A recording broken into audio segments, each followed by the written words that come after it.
Thursday, July 25. Parables of Growing Seed. Read Mark chapter 4, verses 26 to 29. What is the primary focus of this parable? Mark 4, beginning at verse 26. He also said, "This is what the kingdom of God is like. A man scatters seed on the ground. Night and day, whether he sleeps or gets up, the seed sprouts and grows, though he does not know how. All by itself the soil produces grain, first the stalk, then the head, then the full kernel in the head. As soon as the grain is ripe, he puts the sickle to it because the harvest has come." Most of the Gospel of Mark has parallels in either Matthew or Luke or both. But this is not the case with this parable. It is unique to Mark. The focus of this brief parable is the growing process. Jesus indicates that this is how the kingdom of God works. Humans have a part to play, but the real growth is the work of God. It is not an endless process. The story comes to an abrupt end with the maturation of the grain. Just so, the return of Christ a second time will suddenly bring an end to our world's history. Read Mark chapter 4, beginning at verse 30 through to 32. What is the important stress of the parable of the mustard seed? And that reads, Mark 4, beginning at verse 30, "Again he said, 'What shall we say the kingdom of God is like, or what parable shall we use to describe it? It is like a mustard seed, which is the smallest of all seeds on earth. Yet, when planted, it grows and becomes the largest of all garden plants, with such big branches that the birds can perch in its shade.'" This parable stresses how something very tiny grows into something remarkably large. Mustard seeds measure typically 1 to 2 millimeters in diameter.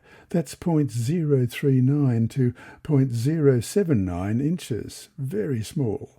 The plant described here is probably the black mustard or Brassica nigra, which has tiny seeds, more than 700 seeds in 1 gram.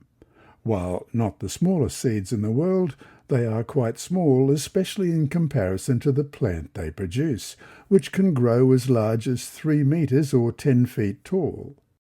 Jesus notes that birds even nest in the branches of the mustard plant. This last reference is an allusion to Psalm 104 verse 2, with an allusion to Daniel 4 verses 10 to 12 as well.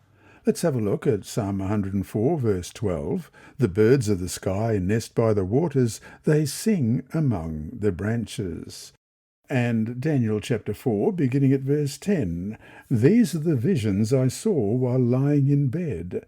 I looked, and there before me stood a tree in the middle of the land. Its height was enormous. The tree grew large and strong, and its top touched the sky. It was visible to the ends of the earth. Its leaves were beautiful, its fruit abundant, and on it was food for all. Under it the wild animals found shelter, and the birds lived in its branches. From it every creature was fed." Psalm 104 speaks of God's power in creating the world, and Daniel 4 represents Nebuchadnezzar as a great tree under which all the world finds shade and food. The point Jesus makes is that the kingdom of God, which began very small, will become large and impressive.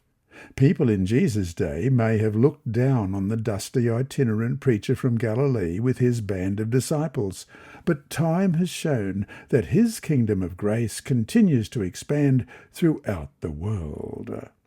And so to finish today, Matthew 24 verse 14 reads, "And this gospel of the kingdom will be preached in all the world, as a witness to all the nations, and then the end will come." Consider what the church was like when Jesus made that prediction. Why is this such a remarkable and faith? This lesson was read by Dr. Percy Harrold for Christian Services for the Blind.